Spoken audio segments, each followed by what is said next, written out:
কুষ্টিয়ার বড় মসজিদে যেখানে নামাজ পড়ায় জমার, একটা লোক দেখি বসে বসে তসবিহ টিপছে।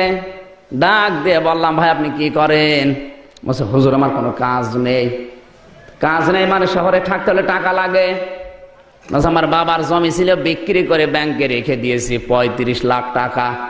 প্রতি মাসে ওখান থেকে 40,000 টাকা ইন্টারেস্ট আসে। ওই টাকা তুলি খায়, আমি আল্লাহ আল্লাহ করি, আমার কোনো গোনা নেই। আমি বললাম, এ তো সুদ, কবিরা গুনাহ হবে। বলছে, হুজুর আমি জানি সুদ খেলে কবিরা গুনাহ হয়, জানি। এই জন্য টাকা আমার নামে না, টাকা আমার বোন নামে। আর টাকা রেখে দিয়ে বোন নামে। আমি শুধু তুলে নিয়ে আসি, বাজার করে দেই, বউ রান্না করে, আমি খাই, কোনো গোনা নেই। যদি গোনা হয়েও যাও, তো জিকির করছে, ওই জিকিরের সওয়াব আর এই গোনা কাটা কাটি, মাঝখানে জান্নাতে যাব ফাও। এই ধান্দায় আজ বাংলাদেশের মানুষ আছে না নেই? আছে মানে আমরাই। কিয়ামত বিশ্বাস করে, জনগণ ফাঁকি দেয়। এই কথা বলেন, এইটাই আজ বাস্তবতা। বাংলাদেশে আমরা এতিম মনে করি তাদের যাদের মা বাবা নেই। কিসের মা বাবা নেই? এতিম এরা কেন? এতিম তো জনগণ ও সরকারের কাছে এতিম। মা বাবা নেই, এদের সম্পদ আত্মসাৎ করলে যেমন গোনা হয়, জনগণের সম্পদ আত্মসাৎ করলে ঠিক ওই রকমই গোনা হয়। অথচ বাংলাদেশে তাকান, রাস্তাঘাটের যে অবস্থা, ব্রাহ্মণবাড়িয়া বিশ্ব রোড থেকে কুমিল্লা পর্যন্ত 80 কিলোমিটার। শয়তান যদি চায় জীবনে আর কোনোদিন ওই রাস্তায় হাঁটবে না। Delivery road. গত পরশুদিন ছিল হবিগঞ্জে মাহফিল, আসার সময় ওই রাস্তা দিয়ে কুমিল্লায় ঢুকলাম। ওই খারাপ রাস্তা গো। কুষ্টিয়া থেকে শুরু করে চুয়াডাঙ্গা পর্যন্ত যে রাস্তা, শয়তান কোনোদিন যাবে না। বিশ্ব রোড থেকে আমাদের বাড়ি মাত্র 3 কিলোমিটার। আমার দাদা আজ 21 বছর চেয়ারম্যানই করছে আওয়ামী লীগের। 21 বছর উনি একাধারে আওয়ামী লীগের চেয়ারম্যান। জিজ্ঞাসা করলাম, দাদা রাস্তার অবস্থা এই কেন? বলছে, রাস্তা বাজেট হয়েছিল 32 লাখ টাকা। কত? উপর আলায় 16 লাখ টাকা খেয়ে ফেলেছে। উপরওয়ালা বলছেন, আপনারা মনে করছেন উপরওয়ালা মানে আল্লাহ।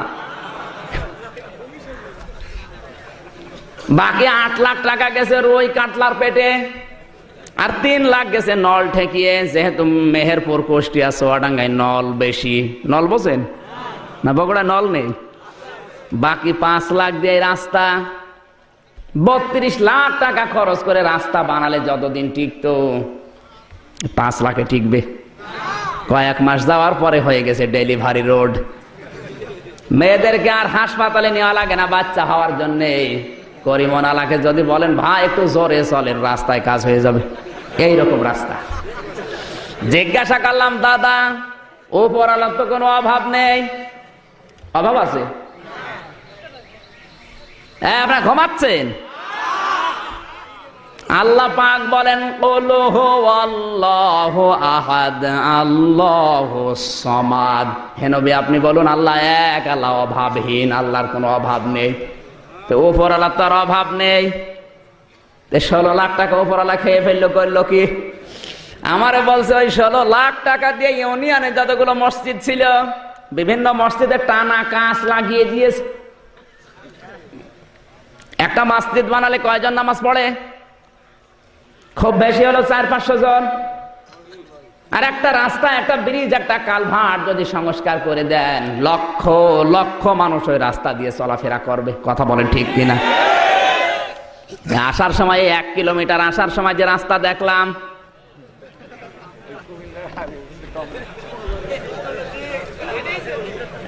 এক লক্ষ মসজিদ বানানোর চাইতে 1 কিলোমিটার রাস্তা সংস্কার করে দেওয়া আল্লাহর কাছে অনেক দামি। এ সহজ ইসলাম বোঝে না।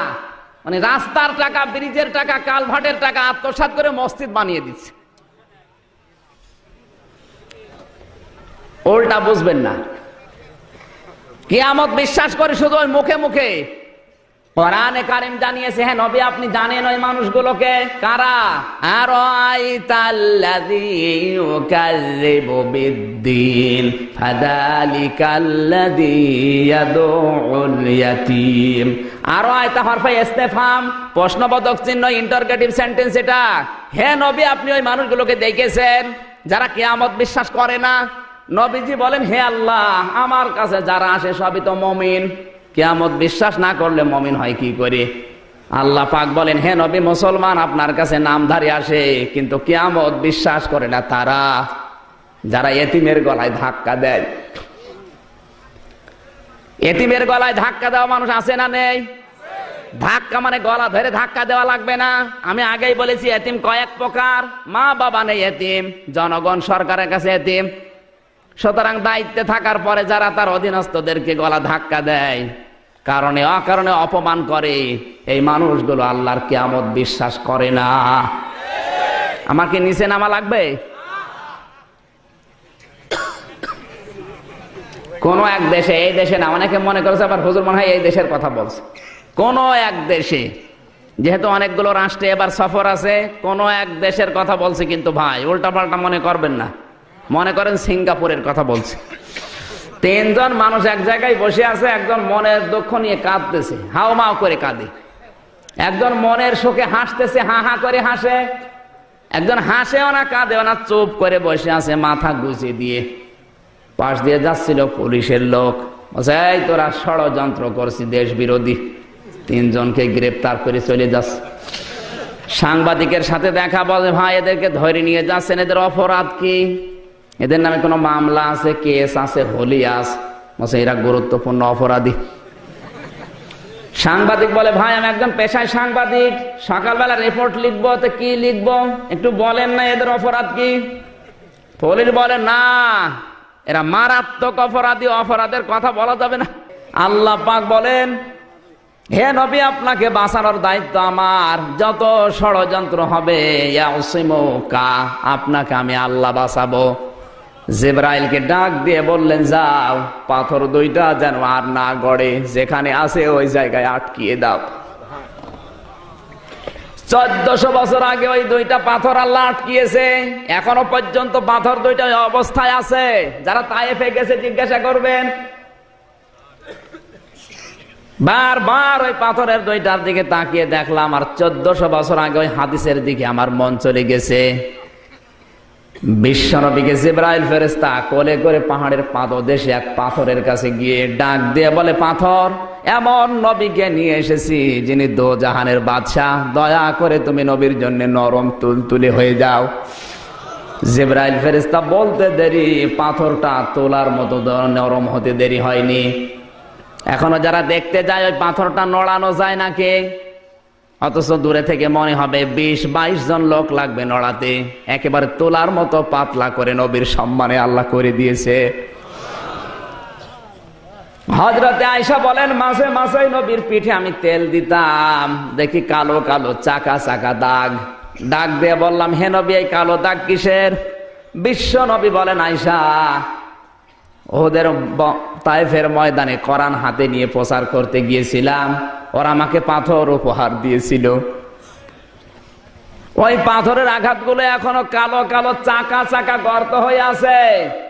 আমার শরীরে কোনোদিন বসন্ত হয়নি, ঘা পচড়া হয়নি, এমনকি মশা মাছি পর্যন্ত আমার শরীরে বসেনি।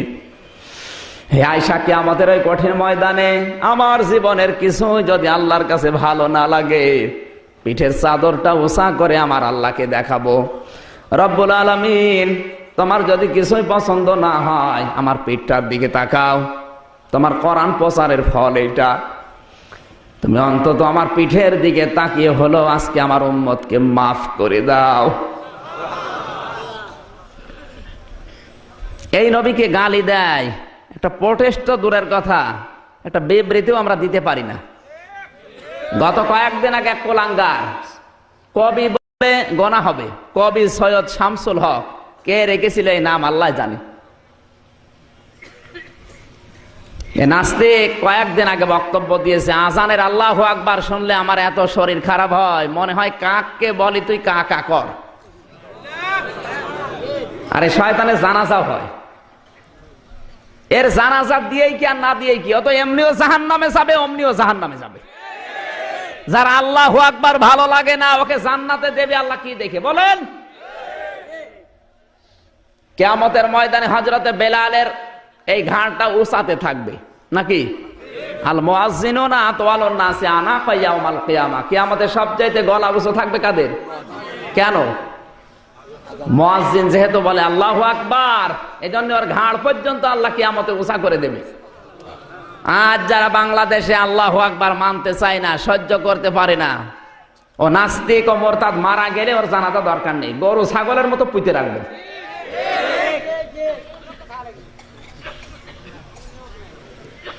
এই কান লাগান, বিশ্বনবী মুহাম্মদুর রাসূলুল্লাহ সাল্লাল্লাহু আলাইহি সাল্লামের উপরে মন থেকে দরুদ পড়েন। সাল্লাল্লাহু সাল্লাল্লাহু। আমার আজকের আলোচনার বিষয় আখিরাতের পুঁজি। এটা আমাদের সবার দরকার না, আমার একা দরকার। আমি এখন মরা মানুষের ভূমিকায় আছি, কারণ একটা মানুষ মারা গেলে এরপরে তাকে ধোয়ানোর পরে সাবান দিয়ে কাফনের কাপড় পরিয়ে এরপরে ইমাম সাহেবের সামনে নিয়ে যায় জানাজার জন্য। আর আমি নিজেকে জিন্দা অবস্থায় কাফনের কাপড় পরিয়েছিলাম কয়েকদিন আগে। কি বলেন? আমি তো মরেই গেছি, আমার সামনে হায়াত আছে, এটা আমার বোনাস লাইফ। এই জন্য পা ফেললেও হিসাব করে ফেলা লাগবে। আল্লাহর কসম, আমি যদি হজ না করতাম এই মাহফিলেও আসতাম না, ওইটাও যেতাম না। যেহেতু দুই জায়গায় কথা দিয়ে ফেলেছে, এখন দুই জায়গায় পোস্টার হয়ে গেছে, আমার কিছু করার নেই। বাধ্য হয়ে আমার জীবনের উপরেও কষ্ট, আর যারা এসেছে এদেরও কষ্ট। এখন আমার কথা বললেও হিসাব করে বলা লাগে, কারণ আমার একটা কথা যদি রং হয়, আমার আচরণ যদি খারাপ হয়, দোষ শুধু আমার একা না, দোষ হবে সারা পৃথিবীর হাজিদের। বলবে হাজি নামে পাজি।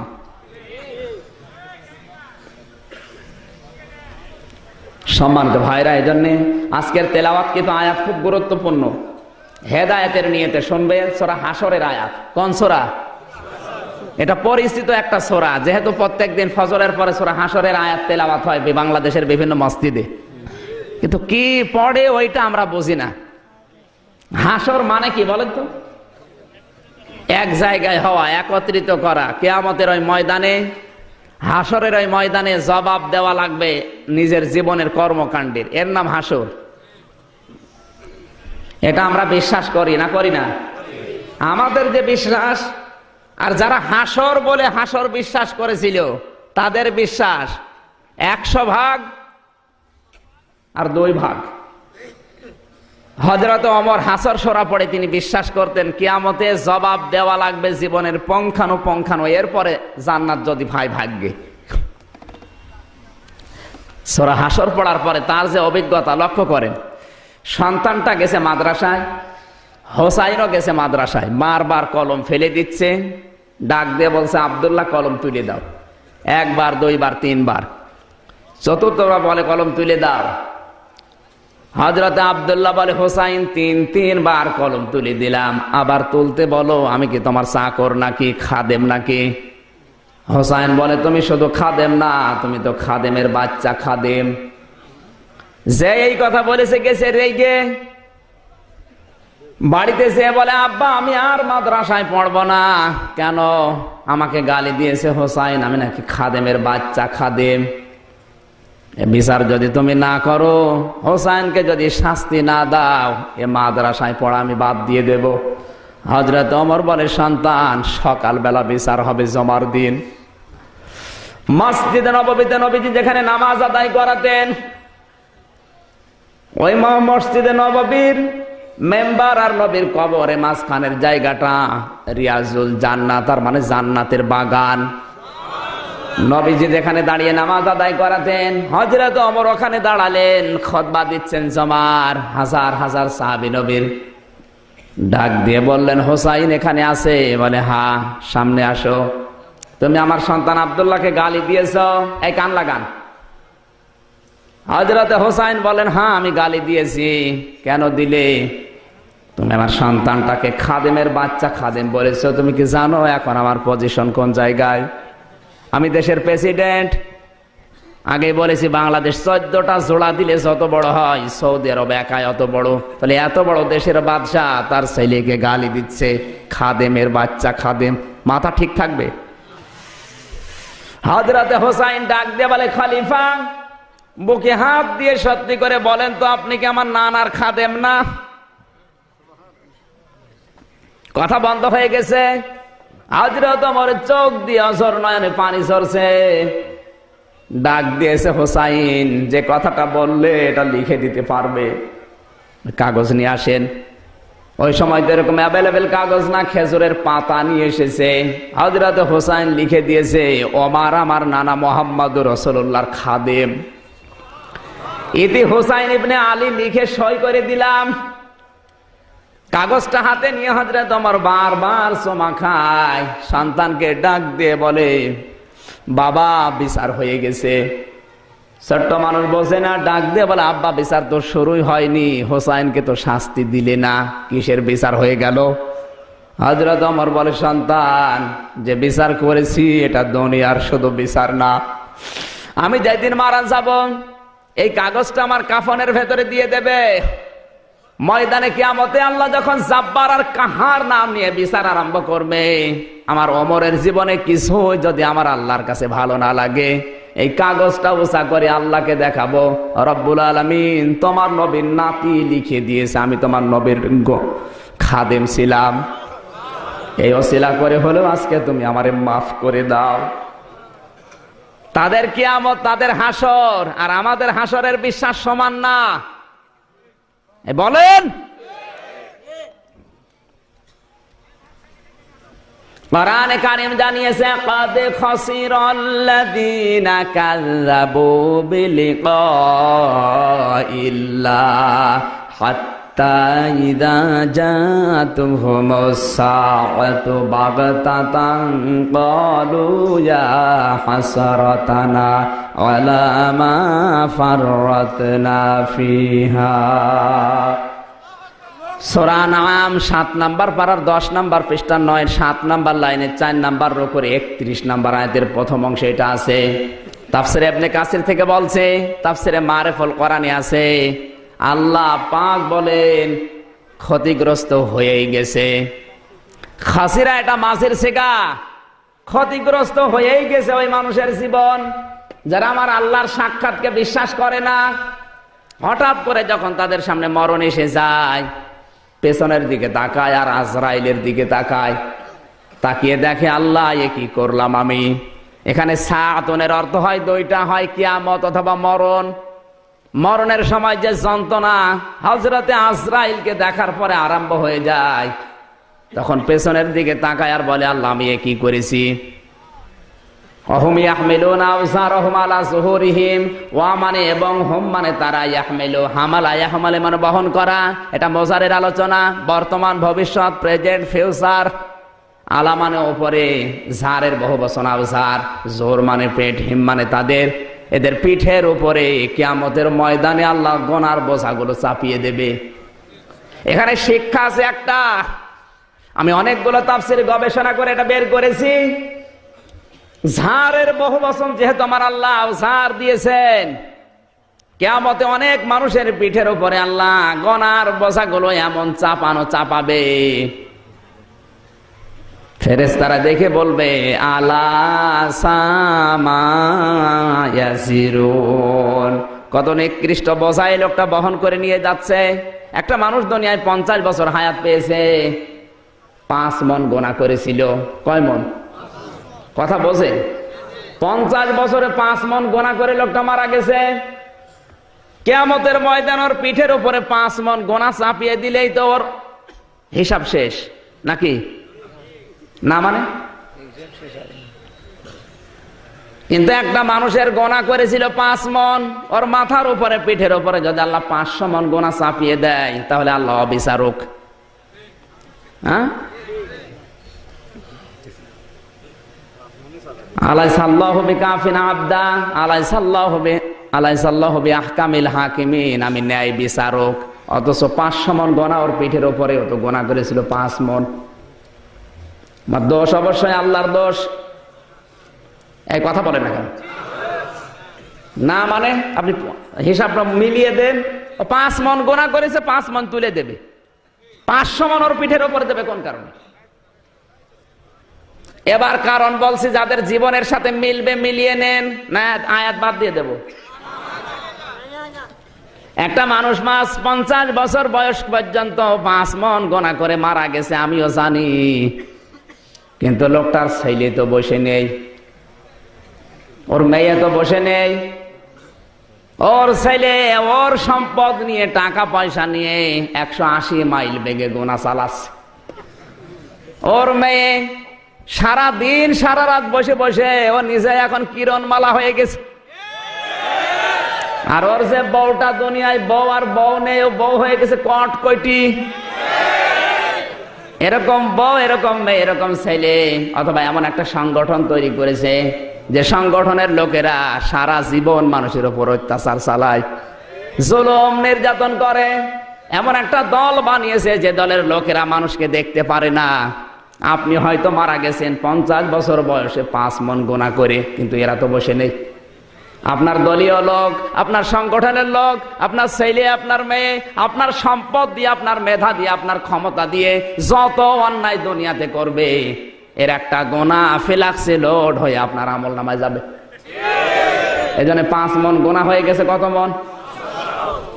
আল্লাহ বিচারক, হিসাব নিকাশ করে গোনা করেন। কিয়ামত আমরা বুঝি না, আন্দাজে বলি কিয়ামত হবে। অমরের মতো টেন্ডেন্সি জন্ম হলে গোনা করা তো দূরের কথা, গয়ের কাছেও মানুষ যাবে না।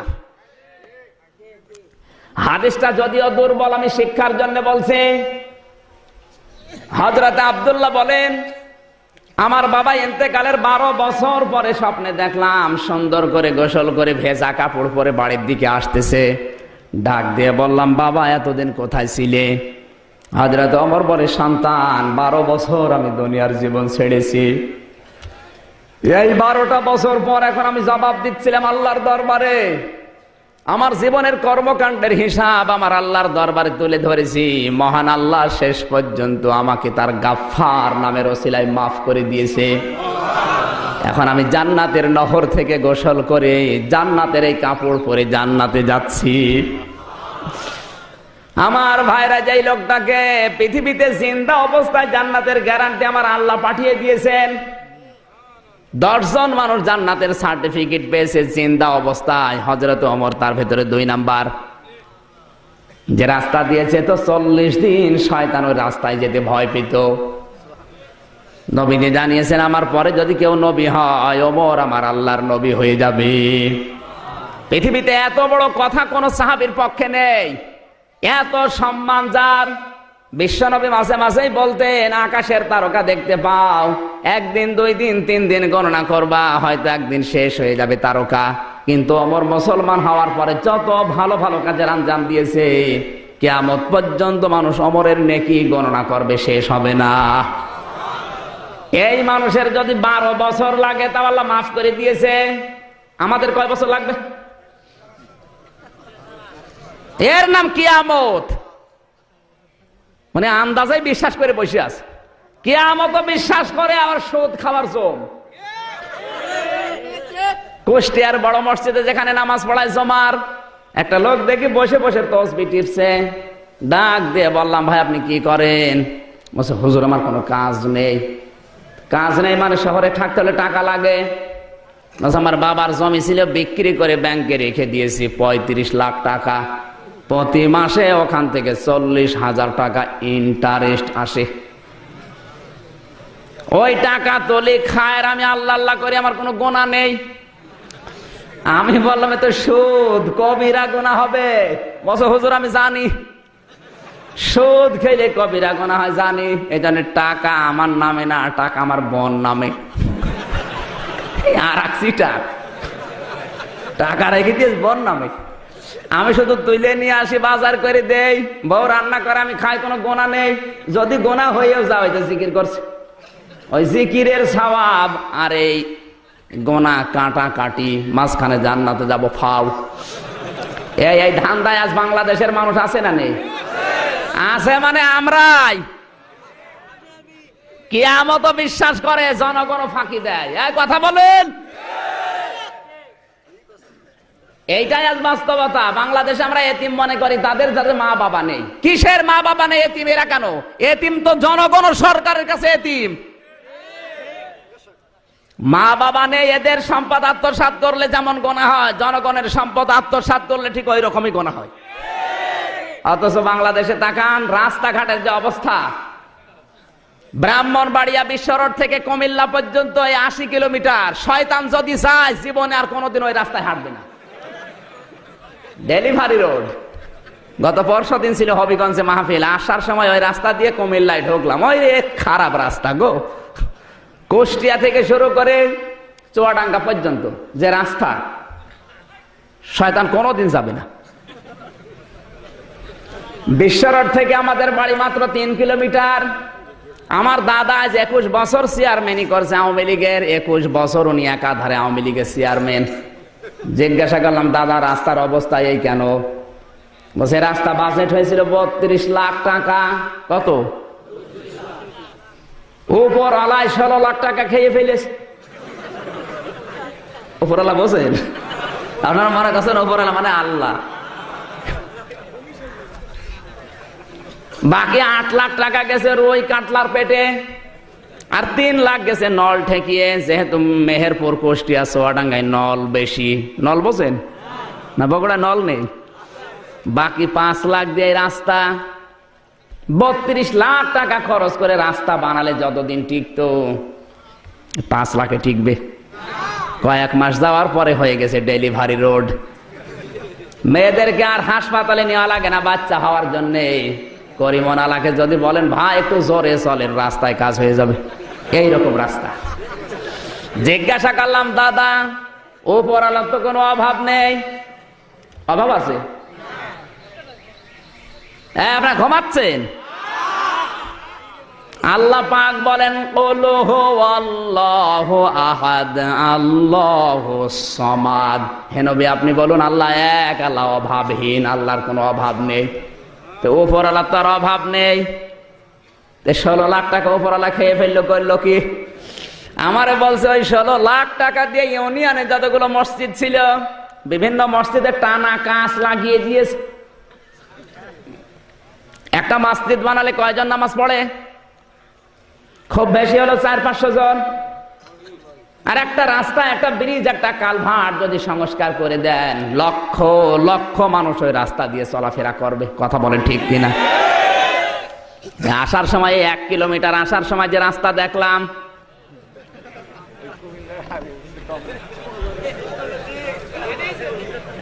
এক লক্ষ মসজিদ বানানোর চাইতে 1 কিলোমিটার রাস্তা সংস্কার করে দেওয়া আল্লাহর কাছে অনেক দামি।